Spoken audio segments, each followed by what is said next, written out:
It would be the young Hopi Indian boy's 13th birthday. He was lean and muscular, a youth who enjoyed the world all around him. He loved going for long walks and observing nature, and the boy was always in awe at the varied and colorful creation which the Great Spirit had placed all around him and his people. The boy was especially fond of camping. He would take his woven blankets and head far out from the village to sleep underneath the magnificent blanket of stars that Gitche-Manito, the Great Spirit, had laid out across the endless heavens. Lying there in the pitch blackness, the boy felt as if he were the only one in the whole world. He would lay there breathless as an occasional light would streak across the sky, knowing these to be messengers of the Great Spirit. And often, as he slept in the desert, the boy would receive visions from the spirit world. And it was one of these in particular that brought great joy to his heart. In fact, he could not contain the happiness that he felt. So he called his family together in their pueblo dwelling so that he could share the vision with them. Gray Wolf, his grandfather, was seated cross-legged on a blanket spread on the floor. His father and mother were there along with uncles, aunts, brothers, and sisters. They were all very anxious to hear what he had to tell them. The wizened old grandfather raised his hand, and there was silence. And he spoke. His voice was gentle, yet strong. In his advanced age, "You have been given a special vision. Speak to us what the spirits have shared with you." The boy stood and looked across his family. "A spirit came to me one night recently when I slept out in the desert alone, and it was a beautiful spirit dressed unlike any of us. His clothes were all of the purest white, and he shone with the light of the sun. And his clothes went all the way down to the ground, so that his feet alone were just barely uncovered." "Were you afraid, son?" his father inquired. No, there was no reason to fear him." He smiled and he said, "Greetings." And then he said, "I have come from the Creator of all things, and I have glad news to share with you. You must take my message and share it with your people." "From the Creator," his mother exclaimed, "and he chose you to bring us this special message? Please go on. Tell us what the Spirit told you." A look of awe came over the boy's face as he continued.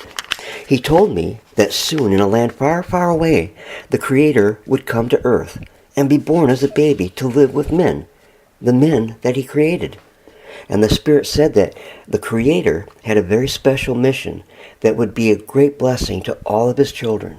He said that the Creator is already here, but has not yet been born." And the grandfather asked, "Where is this faraway land? Can we go there and see the Creator ourselves?"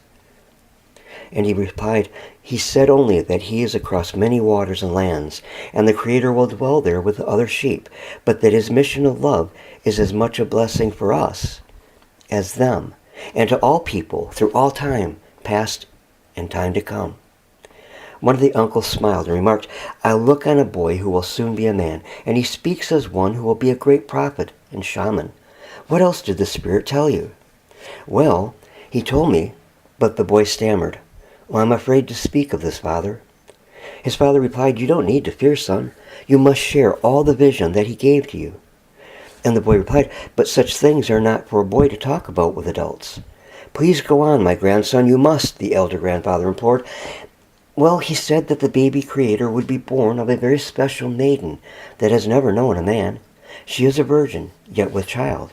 And he said the baby would grow with no sins, and that he would die when he was a man and pay for all sins of all people with his own blood, if they will but come to him and ask." All of their faces looked astonished. How could such a thing be possible, they all wondered as the boy prophet continued. "We will not see him as we walk this life, but the Spirit told me that he would be there to meet us when we go to the next life. He told me over and over how much the Creator loves us, and that we are his children. He showed me what the Creator will look like when he has grown. He didn't look much different than us, but the color of his skin was different, and his face was covered with hair. His eyes, though, they were deep and had love and compassion for all." "When will this Creator be born?" an uncle asked. "We will hold a great feast to celebrate his coming. And the Spirit told me to watch for his star in the sky. And when I see it, my eyes must follow the star across the sky. And when it disappears from view, the Creator child will have been born." Then his grandfather observed, "The spirits seem to consider you a man, for no such important message would be trusted to just a boy. It is time that you are given a man's name. Star Watcher. Yes, I believe that is what the spirits would want you to be named." And the boy smiled. "You are wise, my grandfather. Thank you for such a fine name. Here today I am no longer a boy, but a man amongst men. I am Star Watcher." And for the next several weeks, Star Watcher made a nightly sojourn into the desert, to that sacred place where the Spirit had appeared and gave him that great message. And he watched faithfully for the Creator's star, which the Spirit had told him of.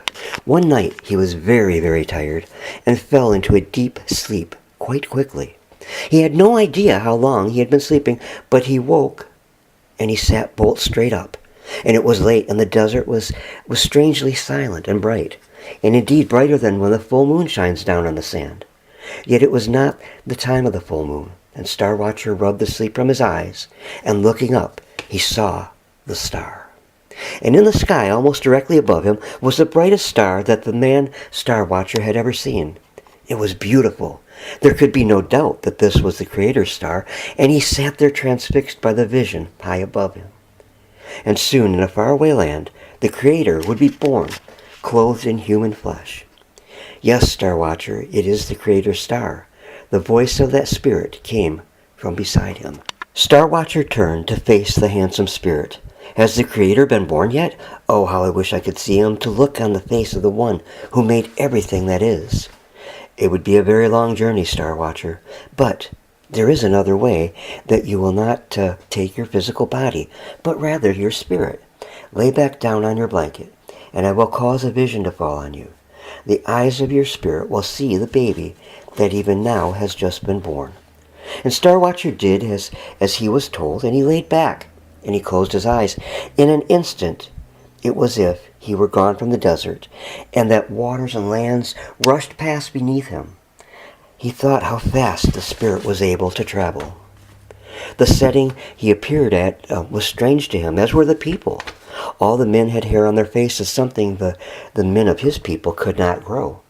There were many animals that were unfamiliar to him, and setting before him on the hay was a most beautiful woman dressed in blue and white robes. And in her arms was lovingly cradled a baby wrapped in rough textured cloth. And Star Watcher heard a whimper from the newborn, and he smiled, and he felt a warmth of happiness all around him. No one was aware of his presence except for the lovely young woman, who he heard someone call Mary. She could see Star Watcher, and she smiled so gently at him, and with her hand beckoned him to come closer. "Come, you have journeyed far to see my baby, your Creator, the Son of God. Come and look on his innocent face, Star Watcher." And he walked forward and looked down at the little baby in the swaddling clothes, and he reached out and held one of the little pink hands, and the baby squeezed his finger. It was at that moment that everything went dark. The young man struggled to open his eyes, and when they finally did, he found himself back in the desert alone. And he searched the skyline, but the Creator's star was gone, and so also was the Spirit. Star Watcher felt at great peace within himself. As he sat there, he laid back and closed his eyes, and in the distance a coyote howled. There was the sound of a nearby night bird, and the crickets chirped out a melodic refrain. And in this peace Star Watcher fell asleep assured of the love of the Creator Spirit, who now was a young baby, who would walk with the men who he himself had created. God's blessing to each and every one of you as we celebrate the birth of that precious baby, our Lord Jesus the Christ.